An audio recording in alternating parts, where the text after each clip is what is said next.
This is Tom Asprey at the MoneyShow.com Video Network. My guest today is Larry Williams. Hi, Larry. Hey, Tom.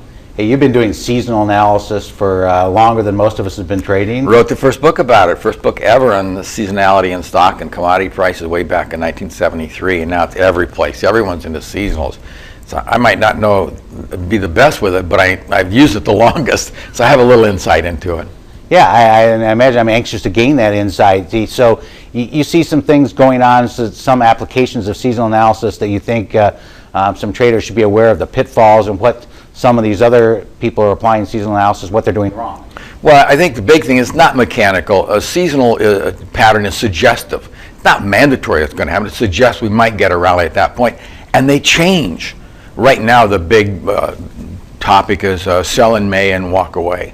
Well, in actuality, the best seasonal pattern from 1900 to 1950 was buy in May. Well, we've got a chart here people can look at. That was the best buy point. And now it's changed. From 1950 on, it was best to sell in May and walk away. So you really have to monitor these things flow in and flow out. It's not just a mechanical, here, let's go trade this seasonal pattern. Can't do that and make money. Right. Yeah, I mean, I've written about myself, and I usually refer to it as a tendency. It's nice, and when I look at it, when it dovetails with my other technical work, with the volume stuff that I do, otherwise it's irrelevant. Absolutely, it confirms. I've got a trade that's set up. Let's say I have two trades. One has this and this, and the other has this and this. One has a seasonal, one doesn't. Hey, I'm going to go with the one that has a seasonal. So it confirms the trade, but I won't take a trade just because of a seasonal pattern. I used to do that, and it was not successful. So I learned when I get my fingers burned, I go, oh, don't do that. Yeah, that can be really hazardous because you're going against all the other evidence, right? Yeah, look at my fingers; they've been burned. I learned the hard way. Right. Well, yeah, we have that in common, Larry.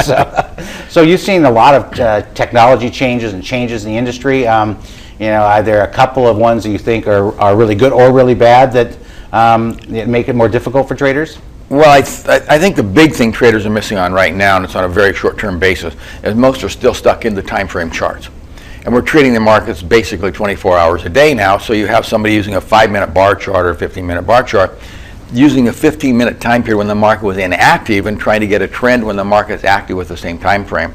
So the time frame trading, I think, is dead because you have these hours where nothing takes place, but that gives the same impact, the same 15-minute trend data as when the market's active. So I think a volume chart or a tick chart is far superior to the old time charts. Yeah, a lot of people do use tick charts. Do you use, I've never played around with them that much, but I find it interesting that some futures traders will use a certain number of ticks for some markets and a different number of ticks for another market. Do you think that's valid, or do you I think it's goofy. Okay. I think what really matters is how many swings do you want to catch during a day? Mm-hmm. If you're a 1-minute trader, you want to catch 150 swings during a day, you can find how many ticks create that action in the marketplace. I'm an old man, I'm 70 years old, so I want a market that doesn't have a jillion trades up and downs during the day. So I like in the S&P about a 10,000 tick chart, and that gives me maybe 3 or 4 swings during a day. If you want more than that, you go down to a slower number. There's no magic number to any of this. All these people claim magic.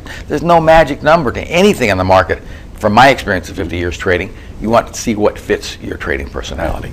Great, Larry. Thank you very much. Thanks, Tom. Thank you for watching us on the MoneyShow.com Video Network.